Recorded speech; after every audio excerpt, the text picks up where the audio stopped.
Olá, muito bem-vindo. Está no ar mais um Papo Reto com Roberta Dietrich. E essa semana, de novo, a gente fala de casa, né? Afinal de contas, as nossas moradas acabaram virando o centro do universo, do nosso universo, né? Porque além de ser o lugar para onde a gente volta no final do dia, ela passou a ser um lugar onde a gente fica o dia todo. Seja para trabalhar, seja na área do lazer, seja para o descanso, seja para o convívio em família. E com isso, obviamente, o mercado da reforma e da construção acabou ganhando um upgrade muito significativo pós-pandemia. Afinal de contas, todo mundo que ficou muito tempo em casa começou a perceber que aquele sofá já não era tão confortável, que dava para melhorar bastante a cozinha, né? Uma área onde a gente ficou muitas horas. E em função disso, a gente traz alguns convidados especiais para ajudar a gente na hora de escolhas e também para a gente ter informação sobre esse segmento. Bom, hoje o meu convidado, ele é empresário, é o Guilherme Augusto Santos, ele é formado em administração de empresas pela Univale e tem também uma pós-graduação em precificação, né, em gestão de custos e precificação. Bom, primeiro, Guilherme, bem-vindo, obrigado por aceitar o convite. Obrigado pelo convite, estou bem feliz de estar aqui, lisonjeado pelo convite. E vai ser bem bacana participar desse bate-papo aí contigo. Guilherme, hoje você responde pela parte de planejamento, uma questão comercial também da Marmoraria Itália, que é uma empresa com 23 anos aqui em Balneário Camboriú. É uma empresa que veio e que foi fundada pela tua família? Isso, exato. Fundada pelo meu pai há 23 anos. Inclusive, agora, dia 1º de junho, a gente faz 23 anos. Ele iniciou, com o passar dos anos, a minha mãe também passou a fazer parte do time, mais tarde eu e mais recentemente a minha irmã. Então hoje todo mundo está envolvido aí, participando ativamente da empresa. Bom, você tem 32 anos, você tinha praticamente 9 anos quando a empresa nasceu, foi formada e obviamente deve ter crescido no meio das pedras da Marmoraria Itália. Ela nasceu de um determinado tamanho e hoje deve ter um tamanho bem maior. Fala um pouquinho em termos de estrutura da empresa. Então, a empresa começou em 98. A nossa primeira sede foi no bairro das Nações. Como tu comentou, começou pequena. O meu pai já tinha alguma experiência na área, né? Já tinha trabalhado em outras empresas, já tinha um certo conhecimento e na ocasião decidiu partir para um empreendimento próprio, né? Montar o seu negócio, porque viu aí um bom nicho de mercado, um mercado que estava crescendo. A construção civil naquela época já era grande em Balneário, mas ainda caminhava. E nessa brecha ele viu uma boa oportunidade, montou o negócio e começou a trabalhar.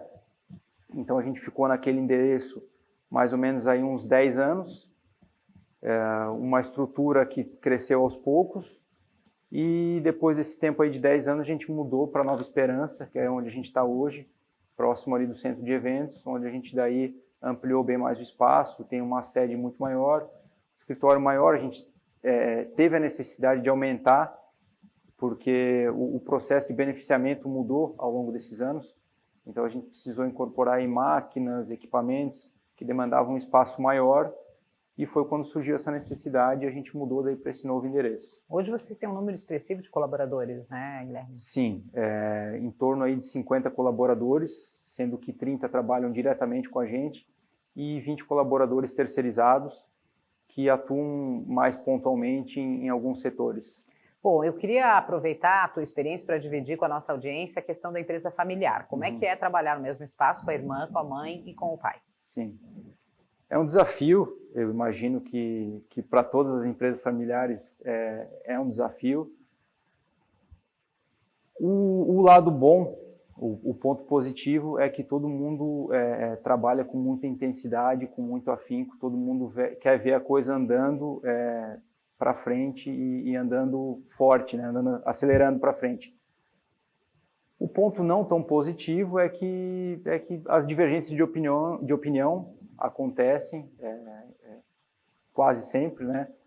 Sempre que existe um bate-papo, uma discussão, um pensa uma coisa, o outro pensa outra, e o desafio está justamente em conseguir harmonizar todas essas opiniões para encontrar o melhor caminho e seguir caminhando, e seguir crescendo. Né? Guilherme, uma questão que eu percebo muito nas empresas familiares, tenho isso na minha família também, próxima e tal, é o conflito de gerações, que é a questão de que uma pessoa que vinha fazendo há 23 anos e dando certo, porque a empresa chegou até aqui, de repente se vê confrontado por uma geração mais jovem, né, a do filho, a da filha, que quer inovar, que quer trazer novidades, novas tecnologias, e às vezes é um pouco assustador para quem está há muito tempo nesse mercado e não tem esse DNA digital, não tem essa coisa da tecnologia embutida na sua formação. Uhum. Vocês percebem essa dificuldade?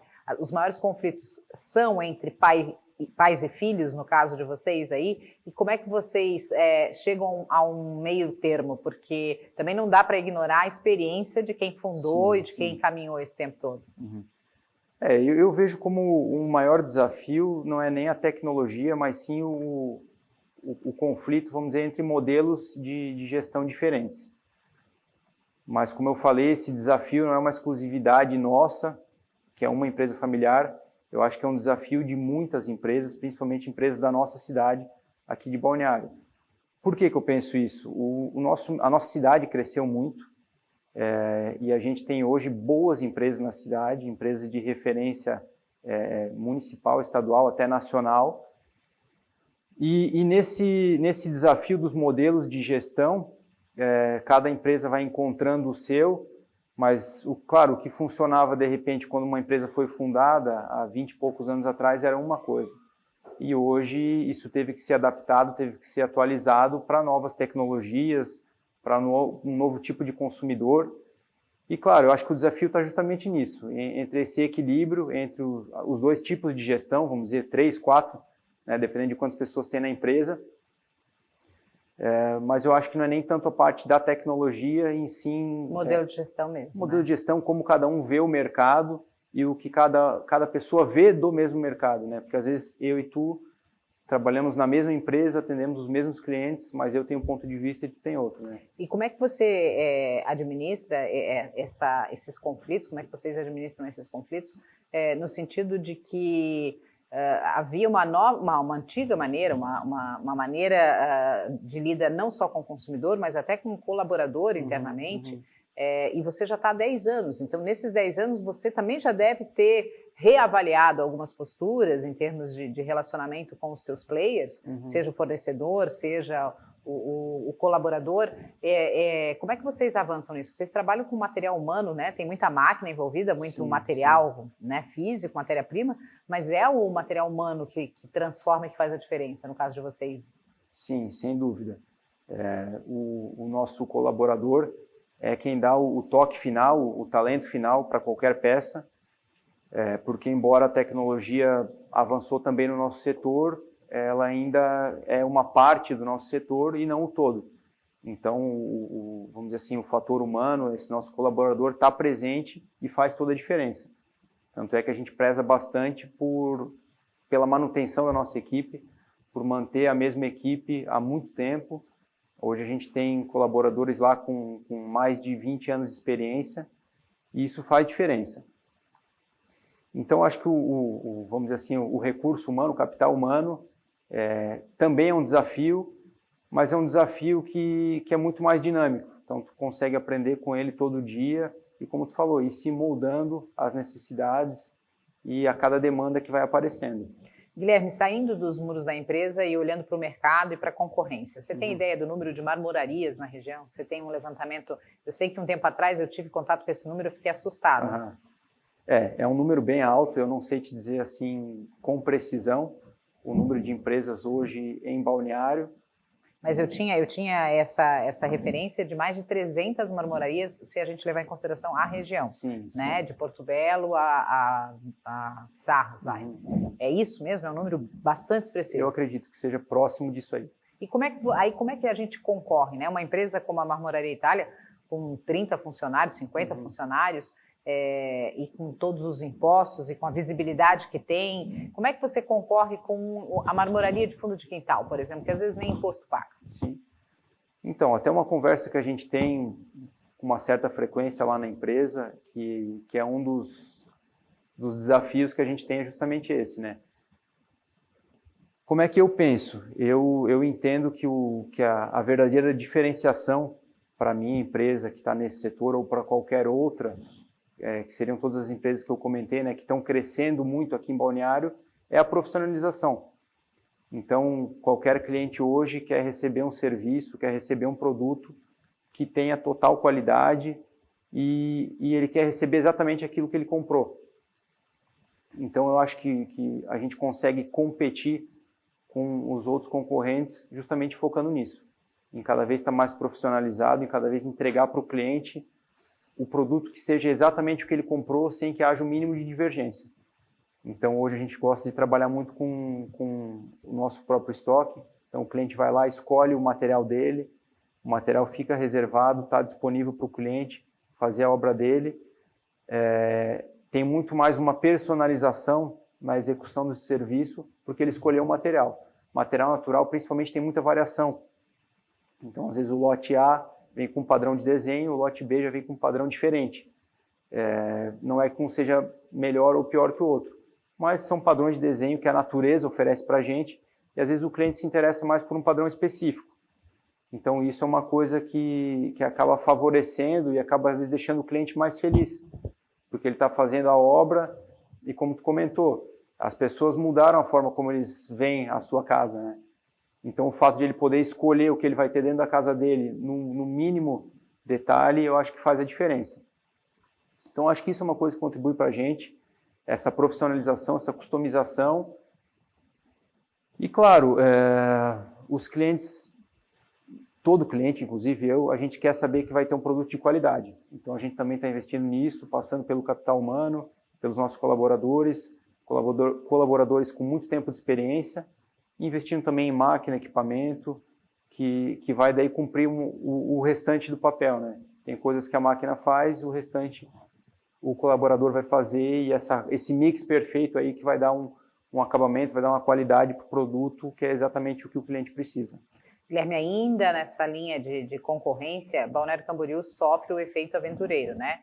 Muita gente vê o mercado assustadoramente em crescimento, né? Em Balneário Camboriú, há 20 anos eu ouço, não tem mais para onde crescer, não tem para onde crescer, e a gente vê novos empreendimentos chegando, cada vez maiores, cada vez com mais glamour, mais exigência. Sim. E isso obviamente atrai marcas e nomes, algumas fortes, que vêm para o mercado concorrer com você, que já vinham, né, das suas origens com lastro e com experiência, e outras que vêm, ficam 2, 3 anos, incomodam um monte, né, acabam por afetar o teu faturamento, mas que depois vão embora. Existe muito no mercado de pedras também os aventureiros? Tem. Eu acho que isso também não é uma exclusividade nossa, é de todos os setores, mas eu acho que está muito ligado também com esse lance da profissionalização. Não que seja o caso de todos os aventureiros, mas muitos vêm para cá sem entender que hoje Balneário não é mais uma cidade que tem serviço e produtos de baixa qualidade. Hoje o nosso serviço é de altíssima qualidade, num hotel, num restaurante, num bar, numa loja, e o nosso produto também é de altíssima qualidade, né? A gente tem aí N construtoras que são referência a nível nacional, outros produtos que também são referência. Então, eu acho que qualquer desse aventureiro que vem para cá acaba afetando sem dúvida, mas gera mais um desafio para a gente, é mais uma coisa que a gente tem que aprender a lidar e, de certa forma, encontrar um novo caminho, ou a gente entender que está no caminho certo. Então, eu acho que esse novo entrante, essa concorrência que vai vir, no fundo é positiva, desde que seja uma concorrência leal. Eu acho que o que mais desestimula qualquer cliente é saber que ele vai comprar um produto de uma empresa que não tem uma postura ética, uma postura coerente no mercado, né? Ainda dentro do teu mercado, a gente está falando de pedras, né, mármores, granitos, enfim, quartzos, a gente fala de um material extraído da natureza. E tem um critério de sustentabilidade muito em alta hoje, principalmente na construção civil.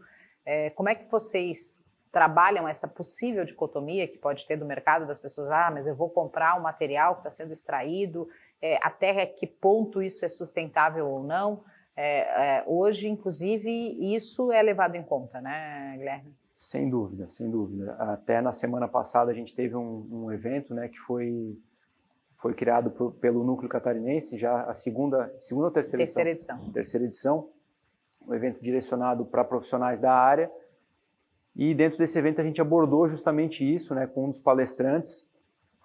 E ela comentou que né, pode-se surgir essa dúvida sobre a sustentabilidade do uso das rochas na arquitetura e decoração.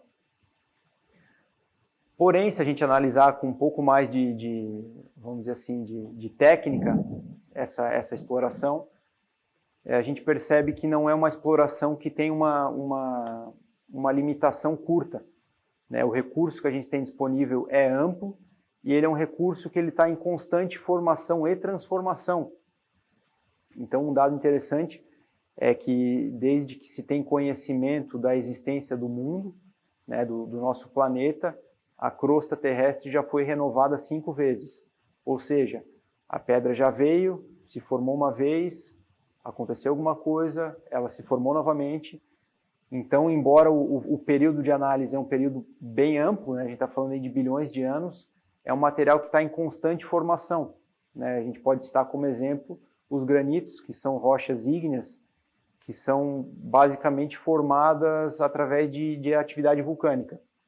Então, como a gente tem muitos vulcões ainda em atividade, em algum lugar tem um granito que está prestes a se formar ou se formando, só que isso não vai acontecer daqui a 100 anos.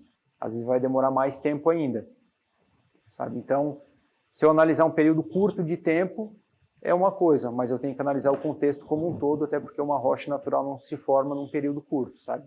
Em termos de fornecimento dessa matéria-prima, o Brasil está em que nível? Com qual tipo de produto especificamente? Tem algum tipo de pedra brasileira que tem um domínio de mercado? E no teu caso, que trabalha com uma variação muito grande, uma variedade muito grande de matéria-prima, quem são os fornecedores? Os países, as minas, os locais?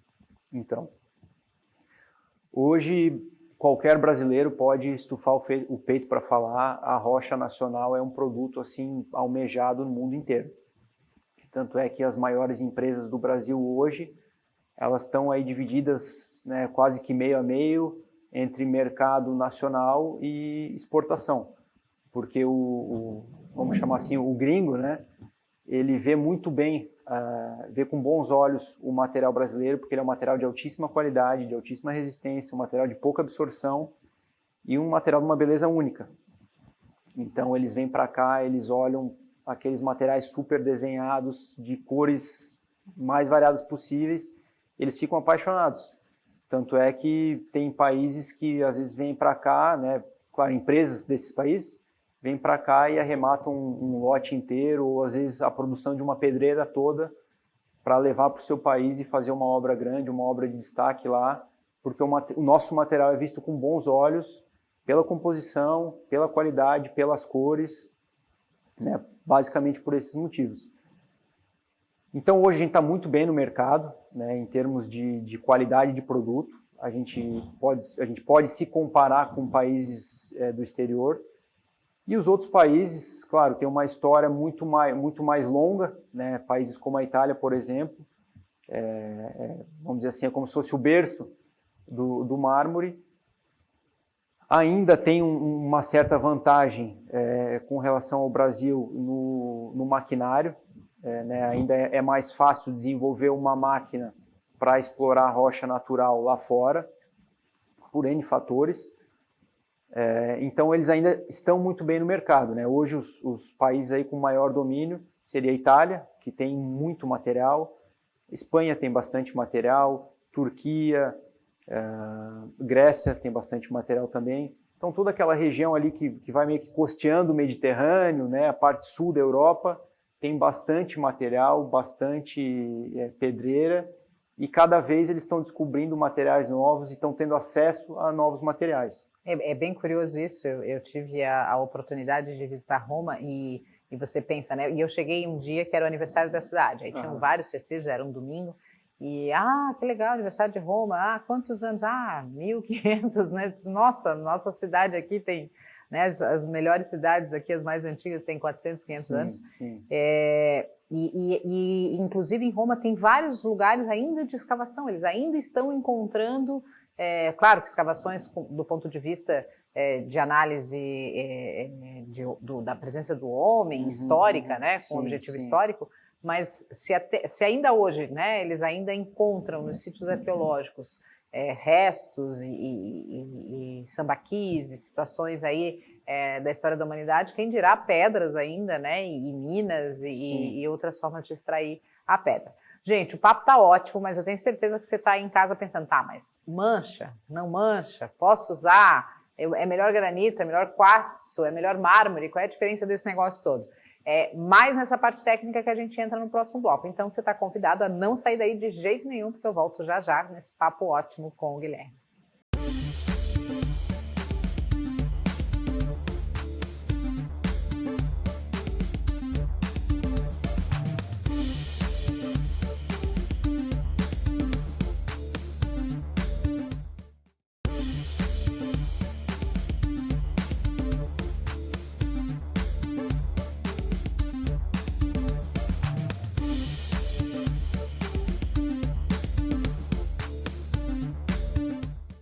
Estamos de volta e esse é o Papo Reto com Roberta Dietrich, hoje tendo o prazer de receber aqui o empresário da Marmoraria Itália, o Guilherme Augusto Santos, ele que tem 32 anos, está há 7 na empresa, que tem 23 anos, foi fundada pelo pai, contou aí no bloco anterior um pouco da trajetória dessa empresa, as dificuldades de uma empresa familiar, a competição, né, a concorrência com centenas de marmoraria na nossa região, o trabalho de profissionalização e também as fontes de recursos de matéria-prima. Bom, agora vamos entrar na parte técnica, né? Meio técnica, meio dica, para a nossa audiência saber exatamente como escolher. Então, vamos lá. Para começar, quais são os tipos de pedra hoje disponíveis no mercado?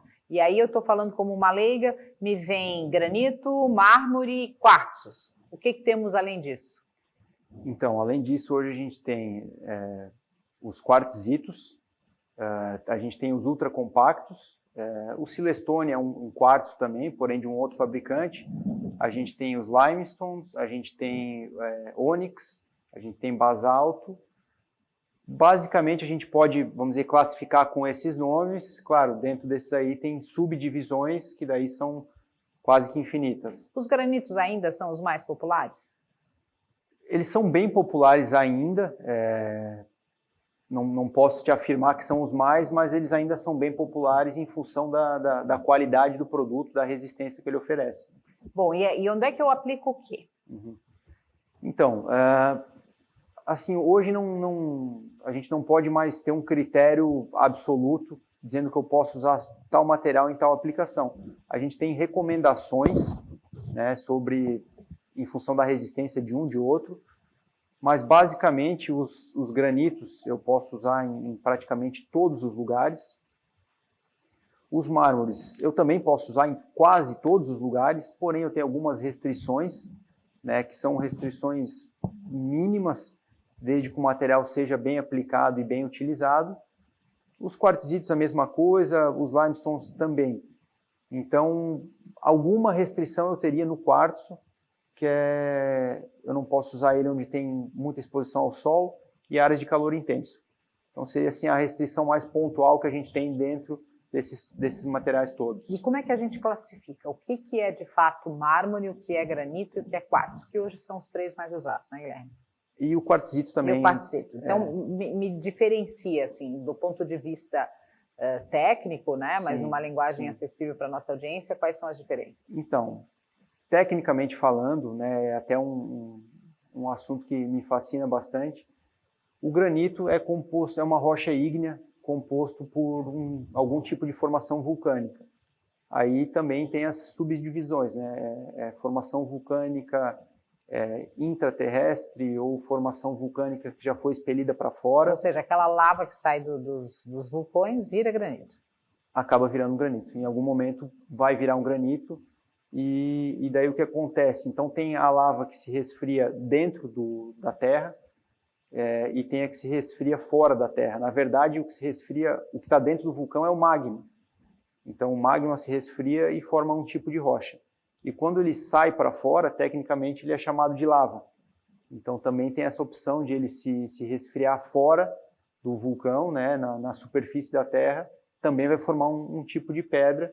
E daí, claro, as particularidades de cada uma depende da formação, do local que foi formada, do tipo de solo, das ações do tempo, né, pelas quais esse material passou. Então, basicamente, o granito é uma rocha ígnea. O mármore e quase todos os outros são rochas sedimentares ou rochas metamórficas de origem sedimentar. Ou seja, são camadas de sedimentos que foram se depositando em algum lugar ao longo de anos, bilhões de anos, na verdade, para formar aquele material. Então, eu tenho, por exemplo, materiais que se formaram em ambiente marinho, que é o caso dos mármores e de alguns limestones. Todos os mármores?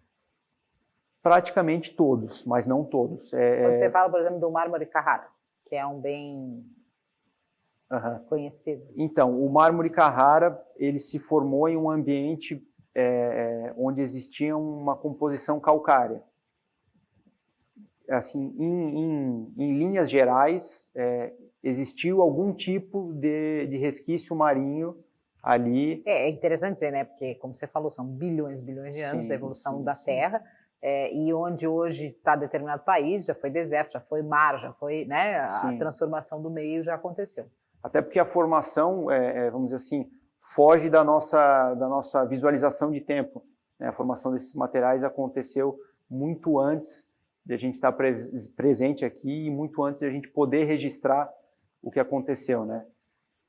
Então, a gente tem os granitos, que são as rochas ígneas, e as rochas sedimentares ou metamórficas sedimentares, que daí se originam da deposição de vários tipos de sedimentos em alguma superfície. A gente tem os ônix, que se formam em algum tipo de caverna. Então, são sedimentos que foram depositados ali em função daquela pressão, daquela luminosidade, daquela umidade, formou um tipo de pedra. Então, as formações são bem variadas, assim. Tá, mas quando eu olho para uma pedra, você, né, que é especialista, sabe dizer se é só de olhar numa pedra? É possível dizer, algumas sim, né? Se eu pegar duas pedras muito similares, talvez, né, fique uma dúvida. Aí eu acho que pode ser sedimentar ou sedimentar metamórfica. Mas, vamos dizer assim, entre os grandes grupos é possível discernir em função da formação do desenho que a pedra tem. E os quartos e quartzitos? Então, os quartos são materiais artificiais compostos por quartzo e resina. Então, como é que ele é fabricado? Através da exploração de uma mina de quartzo. Eles selecionam esse quartzo, mandam para a fábrica, esse quartzo é moído, passa por um processo de fabricação que é segredo de Estado, praticamente. Tem quantos fabricantes de quartzo no mundo? Tem muitos? Roberto, o número exato eu não sei te dizer, né? Tem alguns fabricantes, porque hoje eu posso montar a minha marca de quartzo, eu compro uma linha de produção que é fabricada na Itália, né? Então eu compro essa linha de produção, eu posso comprar matéria-prima e começar a fabricar. Porém, a receita do bolo que é o grande mistério, né? Que é o que vai oferecer a qualidade para o produto, a cor, a resistência. Você fala, né, de fabricação artificial, mas a fabricação é artificial, porém a matéria-prima é natural. A matéria-prima é natural.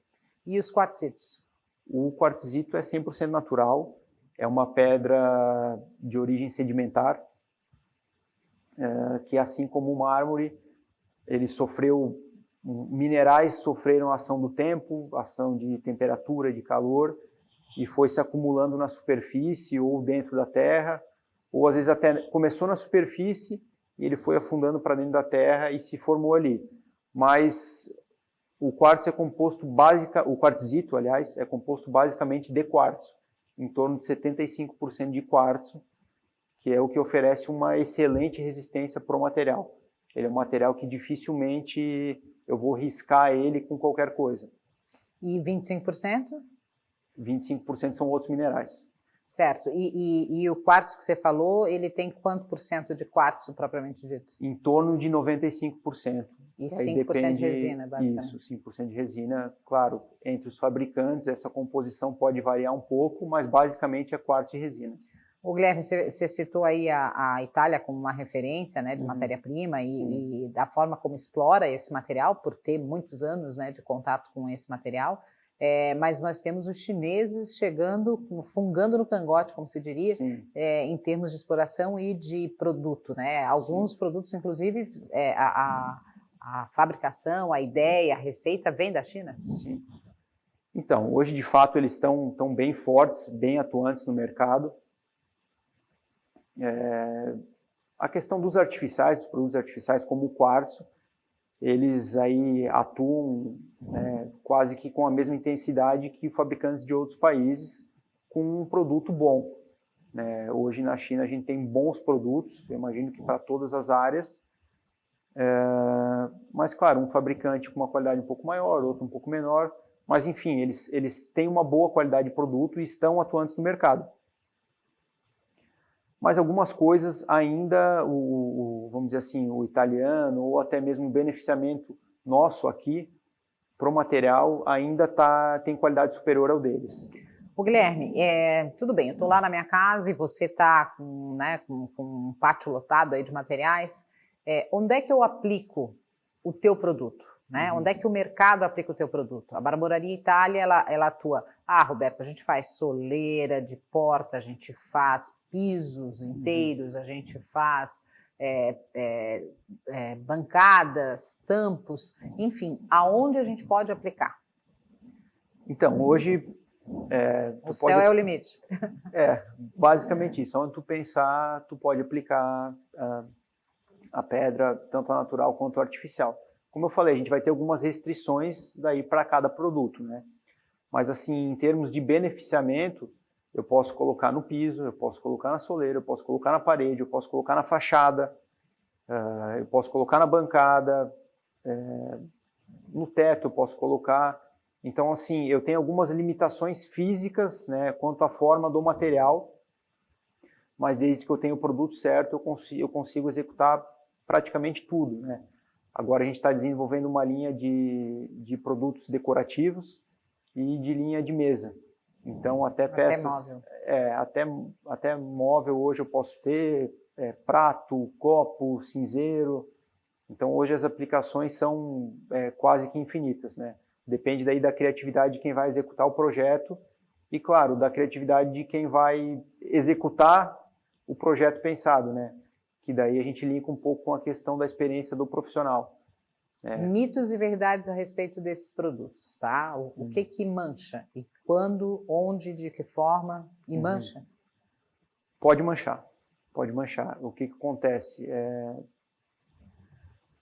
Geralmente a mancha é provocada, geralmente não, né? Quase que em 100% dos casos, a mancha é provocada pela ação humana e pode-se dizer que talvez pelo mau uso, né, dessa rocha. Até um comentário interessante que a geóloga fez na palestra, uma rocha natural não deixa de ser uma joia. Então eu não tenho uma joia e eu cuido mal dela. Né? Qualquer coisa que eu tenho, que é um produto de qualidade, um produto que passou por um processo de extração, de fabricação, de costura numa roupa ou num carro, qualquer coisa que passou por um processo de fabricação muito cauteloso, com muita avaliação de qualidade, eu preciso cuidar bem desse produto. Então pode manchar? Pode, mas são manchas que, na maioria dos casos, eu consigo remover, e são manchas que de repente caiu um vinho, se eu procurar limpar na hora ou logo depois, não vai manchar. A pedra hoje, né, algumas pedras já são impermeabilizadas, então isso oferece uma boa resistência para o material, oferece um material que tu pode usar tranquilamente e tu não vai ter problema de mancha. Tu pode usar aí para o resto da vida um material que vai te oferecer uma boa resistência. Ele é um material também, de alguma forma, com conforto térmico? Então, a variação térmica da rocha é menor que de alguns outros materiais. Então, ele pode oferecer um conforto térmico em função disso, né? Eu posso trabalhar ele com aquecimento, como a gente tem sistemas de aquecimento para parede, para piso, então eu consigo trabalhar o sistema de aquecimento na rocha, desde que seja rocha própria para isso. Então, essa é uma hipótese, mas a questão do conforto térmico que ele vai oferecer é essa, uma variação menor, né? No dia que está muito quente, ele não esquenta tanto, e no dia que está muito frio, ele não esfria tanto. Então ele se mantém numa temperatura média ao longo das variações de temperatura. Qual é a maior demanda que vocês têm hoje na marmoraria? Tu diz em termos de De tipo mercado, de pedra? De tipo de pedra e de aplicação. Uhum. A aplicação que domina o mercado como um todo ainda são as bancadas, né? Hoje a gente já vê um direcionamento para o uso em pisos e paredes também, em função da beleza que o material oferece. E nos materiais, a demanda é bem, vamos dizer assim, é bem difundida entre todos eles, né? Mas os quartzitos hoje são bastante usados em função da resistência. Os mármores também. Em função da beleza. Em função da beleza, né? Não que os outros não sejam bonitos, mas a gente tem desenhos nos mármores que talvez não tenha em outros materiais. E o mármore é mais nobre, do ponto de vista até de valor? Não. O que hoje você tem? Qual é hoje a tua pedra mais barata? Quanto metro e qual a mais cara? Uhum. Então, hoje as pedras mais baratas seriam alguns granitos nacionais, alguns, não todos. O Andorinha? O Andorinha, o Dallas, o Itaúnas, o Siena. Não porque eles têm uma qualidade inferior, mas porque são materiais que estão mais abundantes para a extração, e a extração deles, a extração e beneficiamento é de certa forma mais fácil. Então ele chega no mercado a um preço menor em função desses pontos ao longo do processo. E o que você tem de mais nobre hoje? Não vamos dizer nobre, vamos dizer mais caro, né? Mais caro, porque nobre, nobre todos eles são, mas assim, hoje os materiais aí que têm um preço um pouco mais elevado são os ultracompactos, que são materiais fabricados, são compostos de minerais, diversos minerais. A receita também é um segredo de Estado. Alguns mármores, alguns quartzitos também. Qual é a pedra hoje? Por exemplo, nós falamos ali do Andorinha. Andorinha é quanto metro? Em torno de? Em torno de R$400. E o teu ultracompacto mais valioso? Tem materiais de 4 mil, 5 mil, tem mármores aí que vai chegar até 20 mil, 30 mil um metro. É desse aí que eu quero, mas não vai ser dessa vez. Guilherme, o papo foi ótimo. Você promete voltar para a gente falar mais sobre esse mercado, as aplicações. No fundo, é um mercado bastante específico, né? Com são informações técnicas realmente. Então, nada como procurar um especialista, né? Não compre gato por lebre. Tem gente no mercado aí oferecendo o que não entrega, oferecendo o que não tem disponível, dizendo que a pedra de Vitimarsum é do Irã e assim por diante. Sim. Então, procure um fornecedor idôneo, claro, e tire suas dúvidas. Sempre é bom ter o apoio de um profissional de arquitetura, que vai também ajudar nessa escolha e nessa especificação. Com certeza. Guilherme, muito obrigada, adorei o papo.